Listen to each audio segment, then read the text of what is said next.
The US releases its much-awaited strategy on China, calling it the only country powerful enough to threaten international order. As Taiwan battles its biggest COVID outbreak yet, a warning that the surge is likely to continue into the summer. I'm Jaime Oka, and here at COMPUTEX, which is one of the world's largest computer and tech trade shows, to see what's on display in a post-COVID era with virtual working, socializing, and shopping. The Cannes Film Festival fields a record number of female filmmakers. So why is it putting a spotlight on inequality in the industry?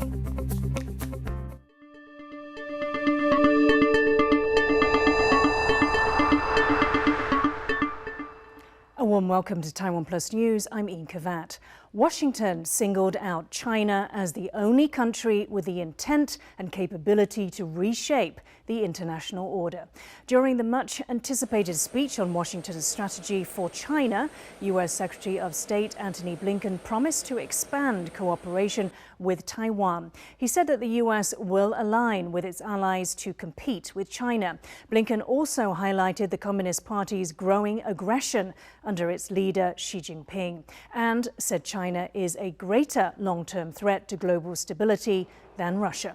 He said that even as Russia's war in Ukraine continues, the Biden administration will remain focused on the challenge posed by China.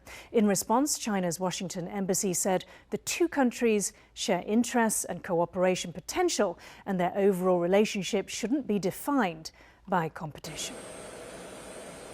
For more on Washington's China policy, our reporter Louise Watt spoke to Lin Zili, a political scientist at Donghai University in Taichung. She started by asking him, why does the US see China as challenging the international order?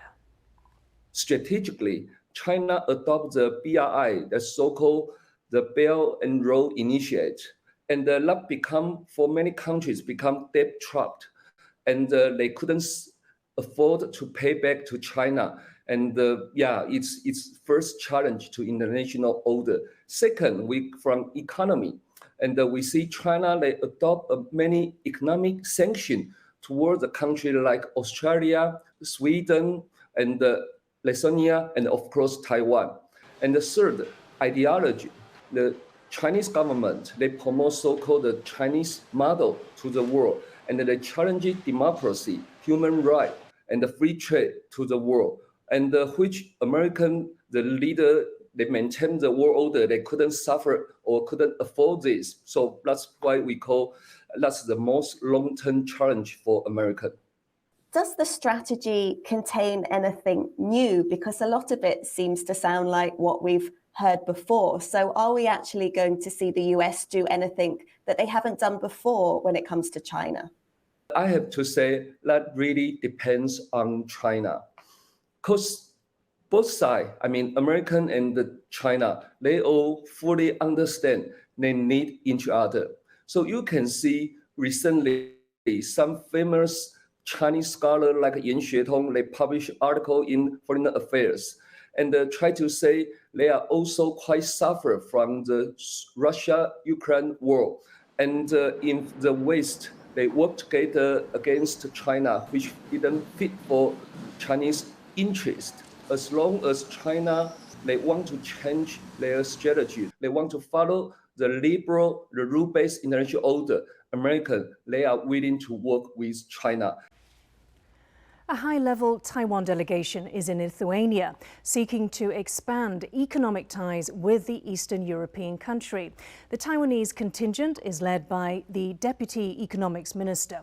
During the three-day visit, they will discuss collaborations in high-tech sectors that include semiconductors and lasers. Trade between Taiwan and Lithuania has grown by more than 30% in the past year. The Baltic state has come under pressure from China over its warming relations with Taiwan. It's faced backlash, in particular for its decision to allow a representative office with the word Taiwanese in its title. In other countries, Taipei is used as it doesn't conflict with China's policy that Taiwan is not a sovereign nation. To find out more about what's expected out of the trip, our reporter James Chater spoke to Mata Shimashek from Central European Institute of Asian Studies. It is quite important in a sense when you look on the relationship as one of the strategic ones that Taiwan currently has in Europe. Of course, Lithuania is among the three pro-Taiwanese champions in the European Union, specifically in Central and Eastern Europe, alongside with the Czech Republic and Slovakia, with of course Lithuania being the country that has pretty much taken one of the bolder steps in solidifying its relationship with Taiwan. So in this sense, it's quite important that the trip is happening. Of course, Taiwan is signaling that it is still committed to developing the relationship with Lithuania significantly, especially in the economic sphere. The Taiwanese delegation has also stopped in Brussels to visit EU officials. Is there any sense in which you think the level of support for Taiwan that we've seen from countries like Lithuania is taking hold in other countries now? It certainly is, this wave of newfound support for Taiwan. It started already in 2019 with the Czech Republic actually being among the first. Then Lithuania came in a little bit later, Slovakia as well. But other countries are also, looking at the opportunities. Before the recent parliamentary elections, Slovenia seemed to be the next one to take on this endeavor. However, we have yet to see what the elections there means for the future of this relationship, because the previous Prime Minister Janez Janša was unseated and he had ideas about developing relations with Taiwan, and we have yet to see what the new governing coalition will do. However, these ideas that the relationship could be pursued a little bit more is found pretty much in most of the EU countries. And how do you think the war in Ukraine has changed the geopolitical calculus within Europe? And do you think the war will drive more countries to develop ties with Taiwan, given this demonstrable threat posed by an authoritarian neighbor in Eastern Europe? The ongoing war in Ukraine is, of course, having impact on how different European member states perceive not only Russia as the aggressor, but also China as some sort of soft or lukewarm supporter of Russia, especially in the international organizations and in the spread of propaganda. And in this environment, Taiwan has an opportunity to further emerge as a valuable contributor towards the European support of Ukraine. And we've already seen that Taiwan has made significant donations of aid, of both material aid and financial aid to several countries, several member states of the EU that are bordering in Ukraine and are dealing with the brunt of the refugees coming out of Ukraine. So we've seen large donations coming to Poland, coming to Slovakia, to Romania from Taiwan. And this is, of course, solidifying Taiwan's image in Europe as a responsible global stakeholder who's actively participating on resolving this ongoing crisis. One of the world's biggest tech trade shows is underway in Taiwan, and one of the hottest draws this year, the Metaverse. Although the expo is holding in-person events for the first time in 2 years, as Jaime Ocon reports, it's the virtual offerings which are turning heads. This is the biggest tech and computer trade show in Asia, and it's holding its first in-person expo in 2 years. In a normal year, 40,000 visitors would show up for the annual event. But this year, there are only 7,000 people who have come here in person. So the biggest difference for this year comparing to the previous years, I think is the online and hybrid format, of course, because we have a lot of visitors who could not unable to be in Taiwan. Organizers canceled the COMPUTEX trade show in 2020. They introduced an online component last year. Businesses hoped that the return of the physical event this year would attract more visitors. But international participants like Mustafa Tiarapare say that online events have become the new normal. We just get some kind of a big number of a lot of infection, and it's kind of scaring. But I can say we have to face life, and the lives need to keep going. One way to keep things going is to venture into the Metaverse, a place where people can interact using augmented and virtual reality. It can help companies reach customers who are still held back by pandemic restrictions. I'm here at this virtual grocery store to see how this will enable people to shop for fruits and vegetables and even grab a cup of coffee in the virtual world, all with a wave of your hand. This is what you can see while you're wearing the glasses.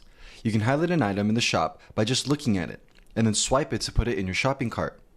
You can get a complete shopping experience, all without even leaving your home. And this application could breathe new life into work functions as well.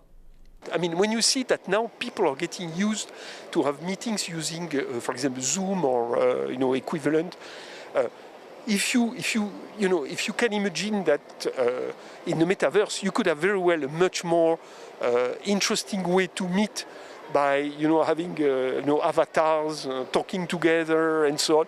But I think that yes, the technology is coming, and there will be probably big progress in the next several years about that. Experts say that by the end of this year, the metaverse will be valued at $47 billion. You might assume it's just a short-term success driven by the pandemic, but analysts say the metaverse is here to stay. They're predicting the industry will expand into a $670 billion market by the end of the decade. Rick Yi, Eugene Huang, and Jaime Okan for TaiwanPlus. Taiwan reported almost 95,000 cases of COVID-19 on Friday. The country's health minister has raised the alarm over an uptick in deaths from the latest outbreak. And he says a surge in cases is likely to continue for up to 2 months. John Van Trieste has this report. It's being called a warning. Taiwan's health ministry had hoped to keep the death toll at 0.1%. That's 1 for every 1,000 COVID cases. But this week, that was breached. On Thursday, for the first time, the daily death rate surpassed 100. The health minister says Taiwan's COVID surge has flattened out into what he calls a plateau stage, with new daily case numbers holding steady in the tens of thousands. He expects things to stay like this for the next 1 to 2 months. And while he doesn't believe predictions that this surge will infect 40% of Taiwan's people, he does think it will affect a large part of the population. 4成我相信不可能了哈，那3成的可能性高不高？不能说完全没有。那以现在的到现在的高原大概在8、9万，以这样的一个速度来看，大概我想大概是15%哈，或者到20%，可能是这一波疫情的一个上限。That will mean the death toll is likely to tick upwards. Now, and in fact, deaths, the counting of them, lags about 2 to 4 weeks behind the counting of cases because it takes time for someone to test and worsen and hospitalize. The government is taking steps to help vulnerable people catch COVID early. These include children under 6, a group not eligible for vaccines. 给中低收入者及长照的住民免费的快筛剂。今天我们特别要向国人同胞宣布，我们要给0到6岁的孩童持健保卡就可以领5剂的免费快筛试剂。Early detection will mean early treatment, and authorities hope, as they continue to ease restrictions, it could stop preventable deaths. Patrick Chen and John Van Trieste for TaiwanPlus. Taiwan's government on Thursday unveiled a COVID-19 relief plan worth nearly $1.2 billion. The majority of the money will go towards subsidizing workers and businesses in affected industries like food and beverage and cultural centers. Taiwan's National Development Council says it will also offer domestic travel subsidies to boost the tourism industry. Last year, the government spent nearly $29 billion on pandemic measures that included subsidies and stimulus checks. Heavy rainfall over the past week has led to a number of road closures in Taiwan.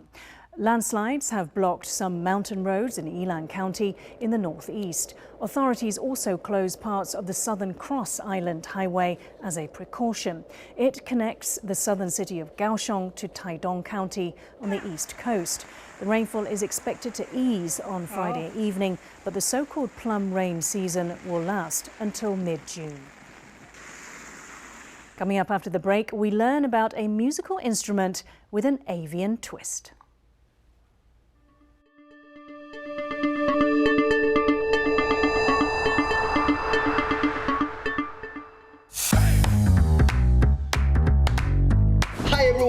it's Yin Khvat here and my go-to co-host, Mr. Sweet Open. In this episode, we will teach you some very useful Mandarin phrases. 再见, it means goodbye. 再见, 再见. I'm ready to go the minute I see you. 不然我再来一杯吗？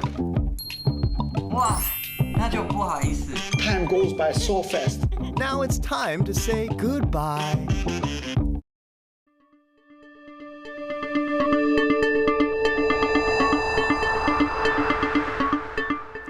Welcome back. You're watching TaiwanPlus News. Let's start with a roundup of some of the international stories making the headlines. A US initiative for more United Nations sanctions on North Korea has failed. Washington was pushing for more punitive measures after Pyongyang's latest missile launches, but it was vetoed by China and Russia. The remaining UN Security Council members voted in favor of the proposals, which included banning tobacco and oil exports to North Korea. The vote comes a day after Pyongyang tested 3 missiles, including one thought to be its largest intercontinental ballistic missile following the US president's trip to Asia.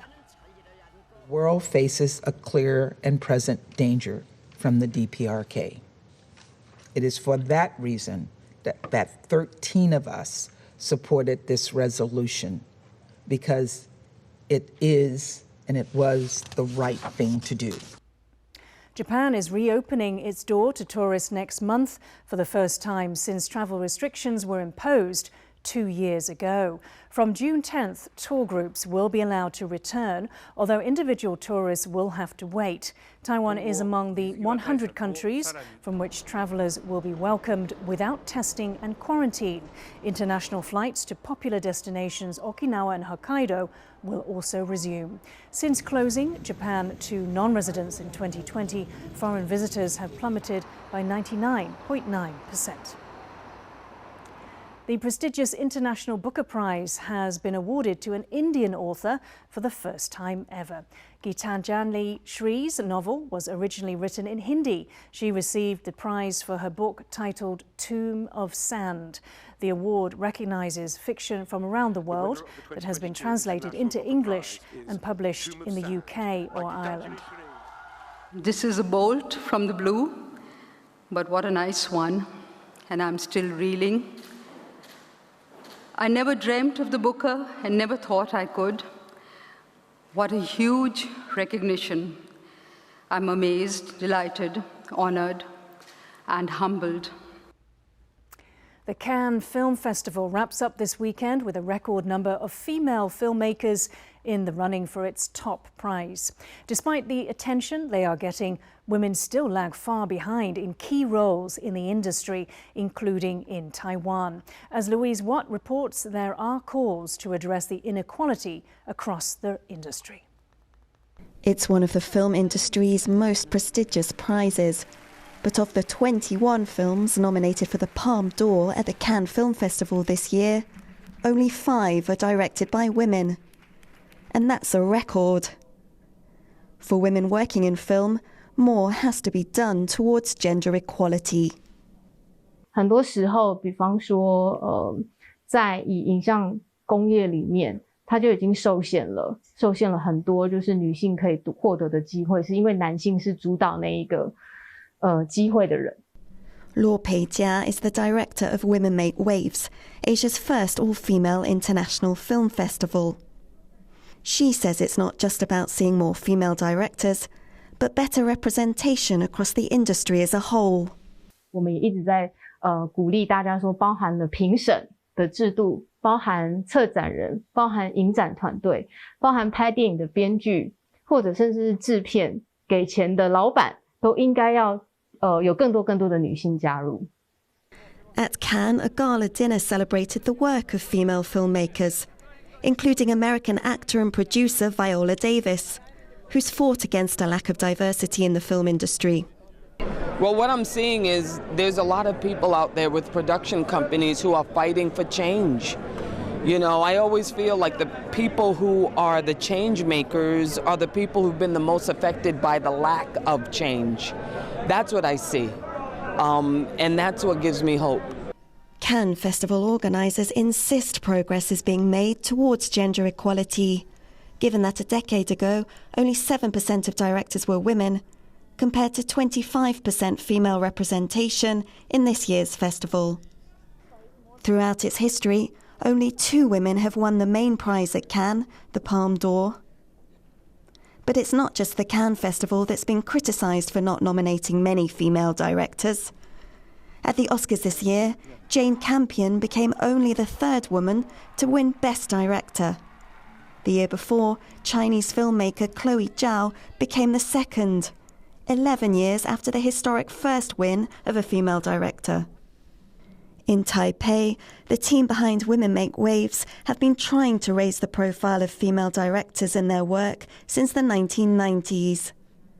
They're already curating films for their next festival in October. Luo Peijia hopes to see more men watching films by and about women. 社会非常需要听到别人的故事，就是我今天如果没有从别人的故事感受，我其实没有办法有同理心去理解别人生命里面发生了什么样子的问题。Whoever wins at Cannes on Saturday, Women Make Waves say the ultimate prize is true gender equality in society. So all-female festivals like theirs are no longer needed. Esnaya Zhou and Louise Watt for TaiwanPlus. The pigeon whistle is a unique instrument found in East Asia. Specially crafted and then attached to a pigeon, the whistle's sound changes as the bird flies. We travel to the southern city of Tainan to meet a man who still handcrafts the instruments. 我了解的粉鸟铃是算讲已经有差不多100年啦，有100年的时间啦。这个物件是较早迄个装胶装咧联络感情的，这装迄个挂断去，搁迄装来套断去，安尼一抓来一抓去。粉鸟铃的重量，赛鸽的粉鸟是生一个只，伊是算讲咧飞远的，派鸽铃的粉鸟是足大只，伊咧派重的，所以体材完全无相共。粉鸟铃是你用粉鸟派的。 拍起来咧飞会粉鸟要安起来，伊爱甜尾啦，甜尾伊个迄个粉鸟铃迄尾甜一支甜黏咧，粉鸟铃啦插落，插落，用支插销对下底，甲栓咧安尼尔。伊个粉鸟伊若无够力，伊嘛是会起迄落起叶啊，应该无那在动物的迄个成分啦。 就是算讲有输赢，挂到尾大粒的算赢。挂了，大家办桌，办桌聚餐。较早就算你若办一个，大家就换来啉，啉爽的安尼。我食英德，我今年60，我粉鸟铃我做30几档啊。第一生原来唔知，迄落茶炒顿就开始乌到手碰拍，向。 小镜头，迄茶爱浸，茶一定爱浸，伊纤维才会软，搁较袂皱。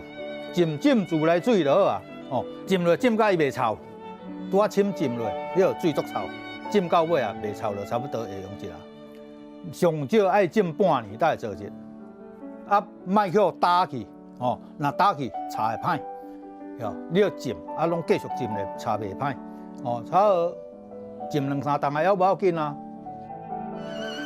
一块茶浸好，来爱烤的，再搁落去画，画迄个大小，咱要做个大小，画了，再搁落去用这个迄落切台，切角台落去切，采茶咱用烤的，再搁烤迄个雏形学起来，来咱用迄个正台落去落来完全就拢手工啊，即马来落了，再开这个空，开这个零空零熬，开了，咱开始用手工落去研乌到玻璃丝啊，一片一片接袂麻，接起来佫做慢。